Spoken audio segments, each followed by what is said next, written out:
Aïe, aïe, aïe. Tov.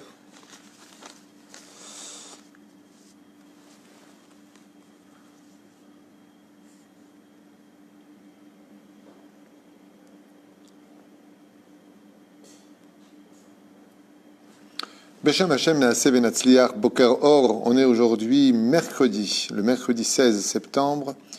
Be'ezrat Hashem, le Kav Zayin, à 3 jours de Rosh Hashanah, dans la série Teshuvah, c'est le numéro 15. On parlera aujourd'hui de l'état psychologique des gens avant de faire la Teshuvah. Shiur acheté par Rachel Buka, si je prononce bien. Alors, dédicacé à mon cher et tendre mari, Aaron Israël Ben Zahava Yakar, à qui elle souhaite tous les bonheurs du monde. Et puis en plus, qu'est-ce qu'elle marque ici? Qu'il puisse finir Bezrat Hashem le Daf Yomi Kol Yom avec une grande facilité, qu'il évolue chaque jour encore plus dans l'étude de la Torah, waouh, sans jamais avoir d'inquiétude pour la Parnassa. Et également, Bezrat Hashem, c'est possible qu'Hashem nous envoie la Géoula sans Shvichut Damim pour tout le peuple d'Israël, donc une Géoula facile avec l'aide d'Hashem, et que cette pandémie s'arrête définitivement et rapidement. Merci à Kadosh Baruch Hu de nous avoir permis d'acheter ce shiur. Merci à l'équipe d'Ohel Moshe pour la transmission et la sagesse des cours de Torah diffusés, Be'ezrat Hashem, à moi-même et mon épouse et toute l'équipe d'Ohel Moshe. Toda Rabba, vous êtes une personne merveilleuse, Rachel Buka. Toda Rabba, Mamash Mikol Alev, c'est un très beau cadeau que vous faites justement Mina Shamayim à la veille pratiquement de Rosh Hashanah pour votre mari Aaron Israël Ben Zahava. Je pense qu'après un tel message d'amour, vous devez lui rendre l'appareil en devenant un grand Torah, Be'ezrat Hashem. Soyez heureux et comblés pour cette année qui arrive chez vous. Ken? Tu peux faire aussi pour une grande teshuva. Une grande teshuva pour François Ben Colette. François Ben Colette, Be'ezrat Hashem. Une refoua shelema. Refoua shlema. Pour Chnina. Chnina. Chana. Chaya. Bat Mezala. Bat Mezala, qui on souhaite une grande refoua shlema. J'en profite en même temps pour rappeler, pour ceux qui peuvent faire des télim, pour Tamar, Bat Pnina, Refoua Shlema Chlama Meira, Be'ezrat Hashem. Un petit peu de difficulté au niveau de sa grossesse, donc Be'ezrat Hashem, rien de dramatique. Akol Yetzel et Tova Velibracha, juste Tamar, Bat Pnina, Refoua Shlema Chlama Meira, Anna Elna, Refanala Mitorch, Ar Benot Israël. En même temps, on pensera à la Refoua Shlema de tous les malades d'Israël, Ubichlalam, Moratim Akdosha Vataora, Sarat Alebat Fret Miriam, Samuel, Salomon Journo. Yana Ben Esther, Be'ezrat Hashem, Avaïs, Léa Bat, Kati Esther, Oufren Kol Chol Israël, Kol Cholot Israël, Bechol Atar Be'atar, un super Rosh Hashanah pour tout le monde. Et aussi pour ce Rav qui a été touché hier, Asher Mesoud Ben Java, par le missile qui est tombé de Gaza, subitement, sans prévenir de quoi que ce soit, lancé aveuglement sur le civil israélien, de ce tzaddik qui a été touché salement par le missile.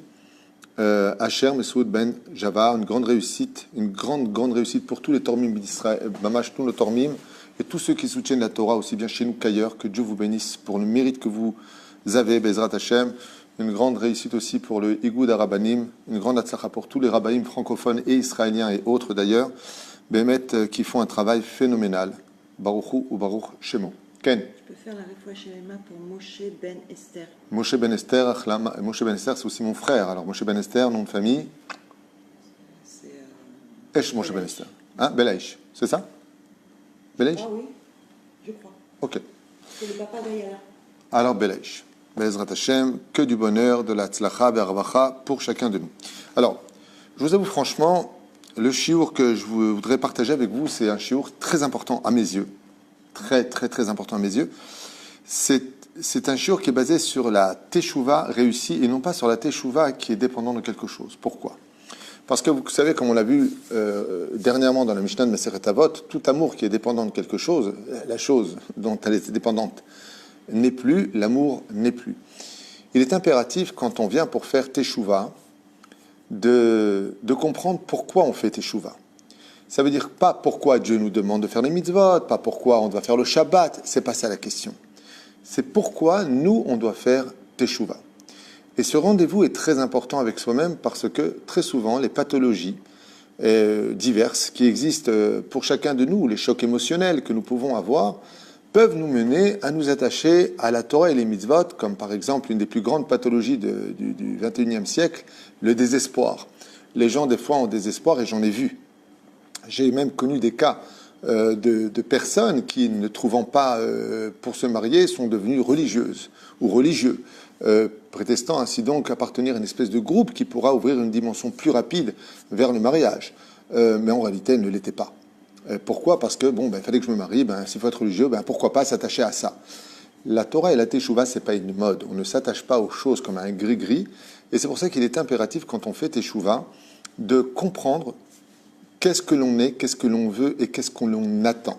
Parce que très souvent, quand on est en situation désespérée ou dans une situation un peu déséquilibrée par rapport à la vie, quand on s'attache à la Torah, c'est qu'on attend de la Torah qu'elle nous sauve, qu'elle vienne nous aider. Alors que le but de la Torah, c'est de l'accomplir, c'est de lui donner. Donc il risque de se passer une espèce de déséquilibre entre celui qui donne dans l'attente et celui qui attend qu'on lui donne. La Torah, en réalité, nous porte, la Torah nous bénit, la Torah est source de bénédiction. Mais, comme le dit la Gemara dans le Secret de Kedushin, la Torah ne te promet rien sur terre, si ce n'est que pour quelques mitzvot seulement. Car tout le reste est réservé pour le monde futur. Ce qui fait que quand les personnes attendent des résultats de la femme pudique, de la femme qui d'un coup va prendre sur elle tel et tel mitzvot, ou de l'homme qui va prendre sur lui plus d'études de la Torah, eh bien, il risquerait de voir une situation se dégrader autour de lui, car la Torah va le mettre à l'épreuve. La Torah se mérite. La Torah se mérite. La Gemara dans Brachot et nous dit que pour acquérir de l'étude de la Torah, ou pour devenir un homme pratiquant, il faut vraiment montrer comme un guerrier qu'on est prêt à vraiment surmonter les épreuves pour arriver à cette Torah-là. C'est pour ça que la Torah a dû être gravie, la montagne du Sinaï. Il faut gravir le Sinaï, 40 jours et 40 nuits sans boire et sans manger. On voit la situation des gens qui sont partis à Ouman. Les vidéos sont terribles. Ils sont dans la rue, dans la forêt. On leur interdit de pénétrer pour l'instant à Ouman. Ils sont allongés par terre dans la boue. Mais Hachem Ishmor, des milliers et des milliers avec des enfants de personnes. On voit que, Béhémet, quand on veut faire une mitzvah, on avait vu ensemble que quand une mitzvah se fait facilement, alors le mérite, il n'est pas waouh.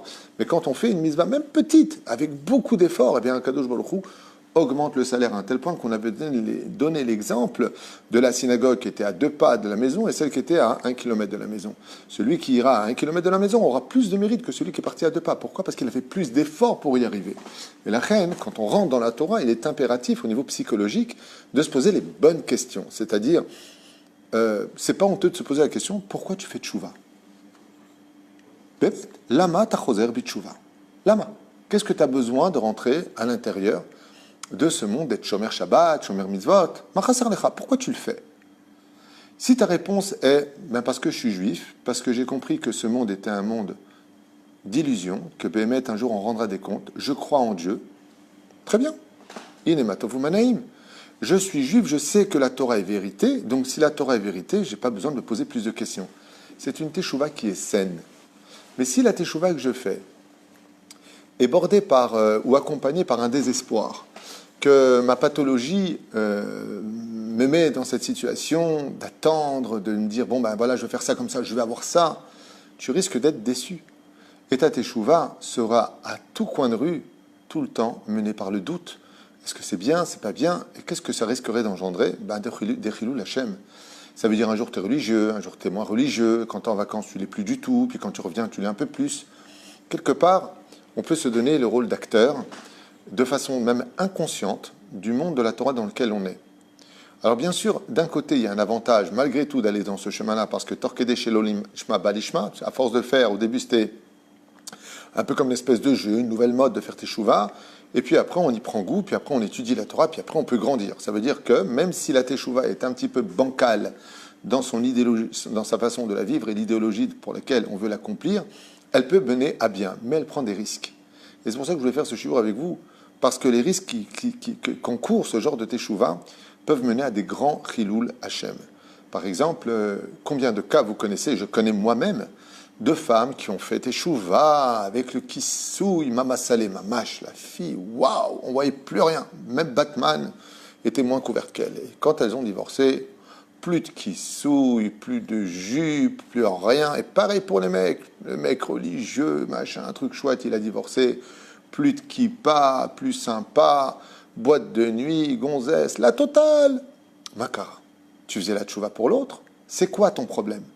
Quand on fait teshuva et quand on sait que notre teshuva est bien réglée, quoi que l'on ait dans sa vie, même si chas v'shalom on en vient perdre sa femme, on reste dans la Torah. Parce que la teshuva est basée sur un fondement parfait, sur un équilibre des mochines qu'on appelle, comme l'explique Rabbi Nachman. L'équilibre des mochines, c'est un plaisir pour moi, Hachem, de te servir. Je sais que la Torah est vraie, je sais que les mitzvot sont vrais, je sais que Baruch Hashem, je suis juif, je sais que Baruch Hashem, j'ai un pays, je sais que Baruch Hashem, j'aurai des comptes à rendre, je sais que Baruch Hashem, il y a le Gan Eden qui m'attend, mais j'ai aussi ma place au Gehinam. Je sais tout ça. Donc à partir du moment où je le sais et que j'y crois vraiment, j'y adhère, alors c'est une raison suffisante. Quand vous avez un verre d'eau posé devant vous, et qu'un étranger passe en vous disant hey, « excusez-moi monsieur, ne buvez pas dans ce verre, je crois qu'il y a quelqu'un qui a craché dedans », comment vous allez réagir? Sans aucune hésitation, vous allez prendre ce verre et le mettre de côté, voire le renverser tout de suite. Pourquoi? D'abord, le mot « cracher » est dégoûtant. Et de qui plus est, peut-être qu'il a raison, peut-être qu'il a tort. Vous ne connaissez pas cette personne. Mais il y a une question qui se pose. Quel intérêt il aurait eu à vous le dire? Lui. Ça va nous mettre un doute. Et dans le doute, comme on va y croire à 50%, on va éviter de boire ce verre.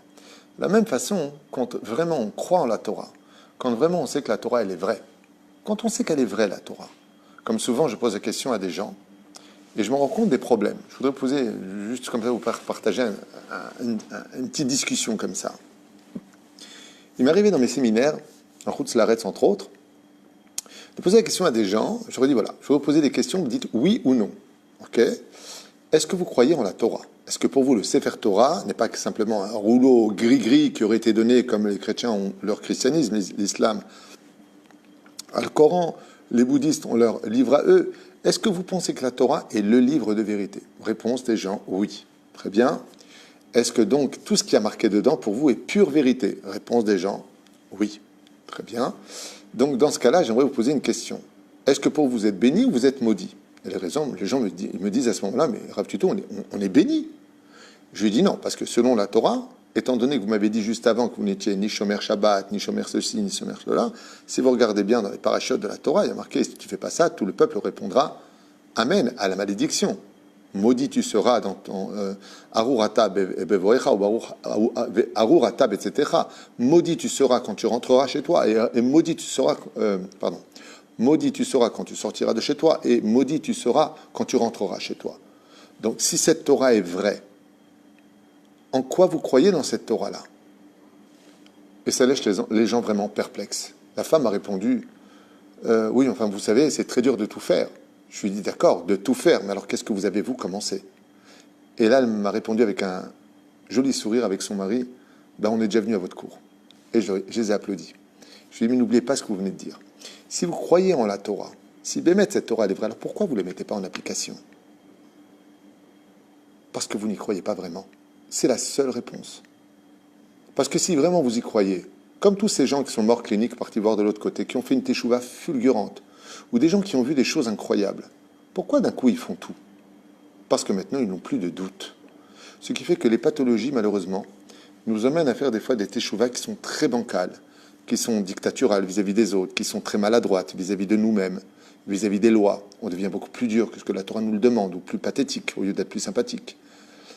Il est très important de comprendre que pour faire une très bonne teshuva, et que cette teshuva perdure, que cette teshuva soit prospère, que cette teshuva soit exemplaire, voire lumineuse, d'être bien. Il est impératif d'être bien dans sa peau. Regardez ce que nous dit le roi David, repris même par les prophètes. Ashrei Aish Boteach Bashem. Heureux l'homme qui mettra sa confiance en Dieu. Pas en l'homme, en Dieu. Lui, il est vraiment avec Dieu. Behemet, il est ma'amin be'imuna shlema, il n'a pas de doute que la Torah est vraie. Il n'attend rien en retour. Peu importe si Dieu lui donne une parnassa, pas de parnassa, qu'il soit en bonne santé, qu'il ne soit pas en bonne santé, qu'il soit marié, qu'il ne le soit pas, qu'il ait des enfants, qu'il n'ait pas d'enfants. Il n'y a pas de rapport. Il y a au moins une chose que je tiens dans les mains, c'est la Torah. Regardez le Rabbi Lubavitch.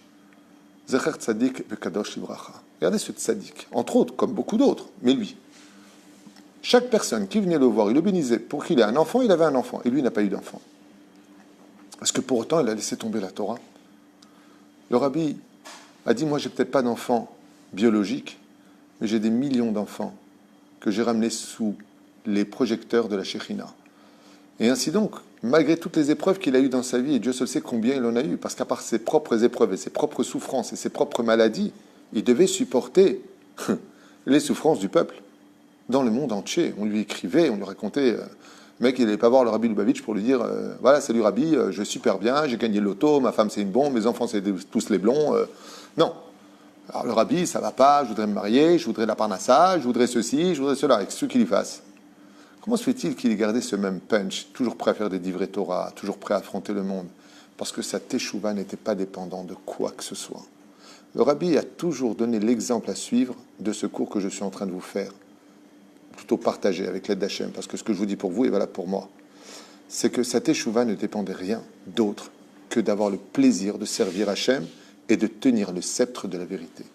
À partir du moment où je fais ma teshuva, dans ces conditions, que quand je viens le matin et que je mets mes tefilines, parce que j'ai la conviction que je m'attache à Dieu par le biais de cette mitzvah-là, sans rien attendre en retour, sans rien attendre, c'est pas parce que je mets les tefilines que tu vas me donner le ciel et la terre, ça viendra Bezrat Hashem avec la Géoula. Mais quand je fais la Torah et les mitzvot, quand une femme a le mérite, je dis bien le mérite, écoutez bien les mots de mettre le kissoui, c'est un mérite de mettre le kissoui sur la tête,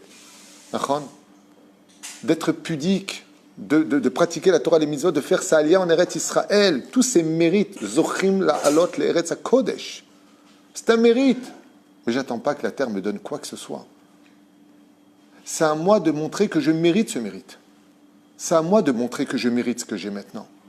Quand j'ai ma paire de téfilines le matin et que je les mets sur mon bras, combien je les embrasse et je regarde le ciel. Merci Hachem de me donner le mérite de faire cette mitzvah-là. Émet, là, cinéma, machin, truc chouette. Mamache, pourquoi tu pleures? Mes téfilines, tu te rends compte? Mais tu les as mis hier, pourquoi tu pleures aujourd'hui alors? Mais parce que chaque jour, c'est encore un nouveau mérite qui m'est donné du ciel de pouvoir faire ça.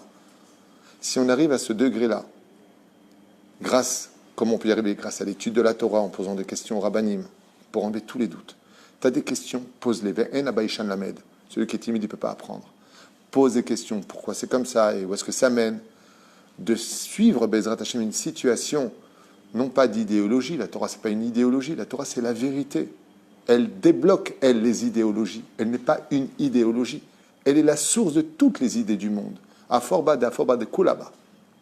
Mais la reine, quand on veut faire une teshuva qui est sincère, on ne la fera pas comme la conversion n'est pas valable quand on se convertit pour quelqu'un. C'est pas valable si on se convertit, comme a dit un jour une personne qui voulait se convertir. Elle est venue me voir, elle m'a dit « Voilà, Rav Tuitou, j'aimerais me convertir. » Je lui ai dit « Pourquoi tu peux continuer à manger du porc, aller avec des filles, aller en discothèque? Pourquoi te convertir? Juste tu respectes les 7 lois noachides et tu as le droit au monde futur. » Et la personne me dit « Ouais, mais les juifs ont de l'argent. » J'ai éclaté de rire. Je lui ai dit « C'est pour ça que tu veux te convertir ?» Il m'a dit « Oui. » Je lui ai dit « Au moins, tu as quelque chose de bien, c'est que tu es franc. » Alors sache une chose, tu ne pourras jamais rentrer sous les ailes de la Shekhinah si le but de devenir juif pour toi, c'est pour être un des maillons de la bénédiction des finances dans le monde, car les juifs sont bénis. Partout où il y a des juifs, il y a la bracha qui s'installe, comme vous le savez tous. Mais la reine, Baruch Hashem, c'est pas que simplement les juifs aiment l'argent, c'est que l'argent aime les juifs, comme avait dit Rabbi Nachman. Et la reine, Baruch Hashem, Shtabach Vitalish Molad, le mérite que nous avons aujourd'hui de pouvoir évoluer dans le monde de la Torah, ne doit pas venir par la peur de Rosh Hashanah ou du Gehinam. Je vais aller au Gehinam si je ne fais pas la Torah et les mitzvot. C'est vrai que ça peut servir. C'est vrai que ça peut servir. C'est vrai que des fois de se dire, mince, si je fais ça, je vais le payer très cher. Mais ça reste quand même un petit peu négatif, un petit peu honteux. Parce que, au lieu d'avoir peur du bâton, de recevoir ce bâton un jour sur le dos, de punition plus grave, c'est de se dire, Baruch Hashem, que Dieu nous a choisis parmi tous les peuples, qui nous a donné sa Torah. Cette Torah est vérité, que la Torah est véridique, que c'est un mérite pour nous de le vivre, et que c'est moi qui vais donner à la Torah. Et si je demande à Dieu des moyens, c'est pour mieux vivre sa Torah. La venue de la Géoula, chers amis, la venue du Melech HaMashiach, comme le dit le Rambam, pourquoi elle doit avoir lieu? Vous savez ce qu'elle va nous apporter de plus? Ok, il n'y aura plus d'armes dans le monde, il y aura des miracles. Même si le Rambam dit « Olam kiminago in hag », c'est vrai qu'il n'y aura pas plus que ça, mais ça dépend, il faut comprendre le Rambam dans cette parole. Ce qu'elle va nous apporter, c'est tout simplement plus de moyens pour étudier la Torah plus tranquillement. La Géoula viendra nous donner juste le mérite de mieux étudier la Torah sans trop de tracas, sans la haine des nations du monde. Le monde entier sera rempli de la connaissance de Dieu, comme les océans sont recouverts par les eaux. Mais qu'est-ce qu'elle va nous apporter la Géoula? Eh bien, que tous les bénénimes que vous voyez autour de vous, seront des binanim qui serviront pour les prières, qui serviront pour le Beth Amikdash, Bezrat Hashem, de nous réunir, d'écouter des livrets Torah, de nous renforcer, à un tel degré qu'avec le temps, on n'aura même plus besoin de rabbanim. Chacun de nous seront reliés à Dieu. Et qui seront ces gens qui sont si méritants pour la Géoula? Ceux qui auront aimé la Torah sans aucun intérêt. Ça s'appelle Teshuva Lishma. Je viens vers toi uniquement les Shem Shamaim. J'attends rien de toi, Hashem. Le Baal Shem Tov nous a appris carrément plus que ça encore. Comme l'enseigne la Sechet Avot, je finirai avec ça, c'est que on doit travailler à Hashem sans attendre le salaire du Olam Haba. Le Baal Shem Tov nous a appris que même si un juif est tombé très bas, et que Béhémet, selon toutes les opinions, il n'a plus de monde futur, c'est aussi l'occasion pour lui de travailler, de refaire Teshuvah, malgré le fait qu'il aurait perdu son monde futur. Pourquoi? Eh bien, parce que ce serait une preuve qu'il a travaillé les Shem Shamaim. La Mishnah nous énumère quelques exemples de gens qui, malheureusement, ont entravé les fêtes, humilié des personnes en public et autres, duquel la Mishnah nous dit « En lahem halek l'olam haba ». Et ça répond un petit peu à ce qui s'est passé avec une personne qui est venue me voir au bureau et qui m'a dit, vous savez, Rav Tutu, je suis obligé de vous le dire à vous parce qu'il faut que je fasse un tikkun. J'ai divorcé de mon mari parce que j'ai trompé mon mari avec son meilleur ami. Alors je lui ai dit, ok. Elle me dit, oui, mais vous avez dit un jour dans un cours que si une femme trompe son mari, elle descend au Guénam, ne remonte plus jamais. Je dis, c'est pas moi qui l'ai dit, c'est la Gemara dans Masechet Baba Metzia 58 en bas de la page. C'est pas moi qui l'enseigne. Elle me dit, alors dans ce cas-là, j'aimerais vous poser une question. Je suis très pratiquante à la base, je suis tombé, ok, j'ai fauté, voilà, Internet, ça avec un mec au téléphone, bah ça, vous savez, par Internet, les réseaux là, ouais, trop de discussions, après je lui raconte un peu ma vie, et puis voilà, bah sauf je suis tombé. Je lui dis, ok, et alors? Et elle me dit, donnez-moi une bonne raison de continuer à être religieuse, puisque à ma mort, je suis voué à ne pas avoir de monde futur, descendre le Guénam, de plus monter. Alors donnez-moi une raison valable, s'il vous plaît, pour laquelle je devrais continuer à être Shomeret Shabbat, Shomeret Mitzvot. Puisque j'ai tout perdu, au moins je profite de ce monde. Combien de temps il me reste à vivre? Je lui dis, vous n'avez rien compris. Quand la Torah nous dit et qu'elle nous annonce que dans telle et telle situation, on perd tout, c'est pour nous laisser l'occasion de continuer à travailler à Hachem avec la preuve que Bémet, cette fois, on travaille sans aucun intérêt. Je lui dis, madame, qui comme vous aujourd'hui, si vous vous renversez dans la Torah et les Mitzvot, vous pouvez montrer à Dieu combien vous l'aimez, vous êtes attaché, combien vous regrettez votre faute. Puisque, selon les dires de nos Chachamim, vous n'avez plus rien à gagner, puisque vous avez tout perdu. Alors c'est l'occasion de travailler à Hachem, puisque vous n'avez rien à gagner. Et si vous arrivez à un tel degré, vous serez appelé Tzadeket Gmoura dans le monde d'en haut. Parce qu'il n'y a pas plus fort que celui qui travaille à Hachem, les Shem Shamaim. Vraiment que pour toi, puisque de toute façon, j'ai plus rien à gagner. Alors, je ne peux que te donner. La Reine Bezrat Hachem, faites très attention à toutes ces pathologies, à toute cette façon d'être, à ce côté un petit peu acteur du judaïsme, ou à cette façon d'exister par intérêt ou par désespoir. Mais celui qui est Boter Bachem, a dit le roi David à la Vachalom, Hesed Yesov Evenehu. Celui qui Behemet fait tchouva, celui qui vraiment s'attache à la Torah sans intérêt, que Dieu lui donne pas, il attend rien d'Hachem. Au contraire, il dit à Dieu, c'est à moi de te donner, c'est moi le serviteur, c'est toi le roi, c'est à moi de t'apporter. Mais pour l'instant, dans les rôles accomplis, on peut dire que Dieu a fait de nous des rois et que lui est le serviteur. Tout comme un roi est dans son palais, l'homme est dans sa maison. Et où est le serviteur? À la porte. Dieu nous garde, c'est les mezuzot. Quand on a faim, on sert le roi, mais Dieu, Zanum Farnes la colle, c'est lui qui nous apporte à manger, c'est lui qui nous sert, c'est lui qui nous donne la vie, c'est lui qui nous donne la santé, c'est notre médecin. Alors on se demande, qui est le roi? Alors dans ce cas-là, on posera juste une dernière question. Quel est le rôle à jouer? Donc pour les Juifs, si Dieu nous sert dans tout, et qu'il a fait de nous des rois, la seule chose qu'on puisse lui offrir, c'est des mitzvot sans aucun intérêt. Tout simplement parce qu'on l'aime, parce qu'on le craint, et parce qu'on veut le servir de tout notre cœur. Et ce qu'il nous donne, c'est bien Toda Rabba. Il y a plus, là, moins, c'est pas grave, Hachem. Laisse-moi encore demain vivre pour te donner encore une mitzvah, les Shem Shamaim. Vous ne pouvez pas imaginer combien ce chiour est à écouter tous les jours, parce qu'elle est à la base de toutes les bases, de toutes les mitzvot de la Torah, de l'essence même de notre création et du pourquoi de l'univers. Ken, je t'écoute. Il y a quelqu'un qui demande pourquoi certains rabbanim nous disent de prendre sur nous une grande mitzvah pour protéger par exemple notre famille, alors que cela ne vient pas de nous, puisqu'on est garant des uns des autres. Parce que quand on achète une baguette, on la paye. Quand on veut des fois des résultats sur un décret qui a été fait dans le ciel, par exemple, lo alenu velo alechem, Dieu a décrété que telle personne doit être malade. C'est son tikkun pour qu'il réalise, pour qu'il se répare, pour tout ce que tu veux. Maintenant, nous, on n'est pas au courant des plans divins. Donc, comment on doit agir? Eh bien, Dieu nous a donné des armes. La prière, la tzedaka, le jeûne, le ceci, le cela, l'étude de la Torah surtout. Donc, qu'est-ce qu'on va faire? On va utiliser des passe-partout, car même si chaque serrure a une clé bien définie pour elle-même, le passe-partout ouvre tout. Dieu nous a donné des moyens qu'on appelle les passe-partout, sur lesquels, en prenant sur nous, par exemple, une mitzvah, on va créer un ange. Cet ange-là, maintenant, vient d'être créé par nous-mêmes, et cet ange a le droit d'intervenir comme remplacer le décret. C'est-à-dire qu'au lieu que ce soit lui qui soit malade, la mitzvah que je prends sur moi va créer un ange qui, lui, va prendre la maladie au lieu qu'elle est posée sur elle. Vous savez, ça me rappelle un dessin animé de Tex Avery. Désolé pour l'exemple à donner, mais il y avait comme ça, quand j'étais jeune, un dessin animé qui répond un petit peu à cela. Il y avait une tache comme ça, un peu sale sur une chaussure, et puis il prend un chiffon et il nettoie la tache qui était sur la chaussure. Et bien, sauf la tâche, elle est passée où? Sur le chiffon. C'est un peu ce qui se passe. Quand on vient et qu'on fait une mitzvah pour sauver une personne d'une situation financière, d'une maladie, ou de la mort, ou autre, eh bien, on prend sur nous quelque part un chiffon, quelque chose qui va exister, qui n'existait pas avant, qui va nettoyer la tâche qui était sur la personne concernée, et c'est le chiffon lui-même qui prend sur lui la saleté. En d'autres termes, quand on prend sur soi des mitzvot, les anges que nous créons prennent sur eux le décret qui devait s'abattre automatiquement sur quelqu'un. C'est plus sur lui, c'est grâce à la mitzvah que la personne pourra continuer à vivre paisiblement. Ce sont des contes divins. C'est là? D'autres questions? Ok.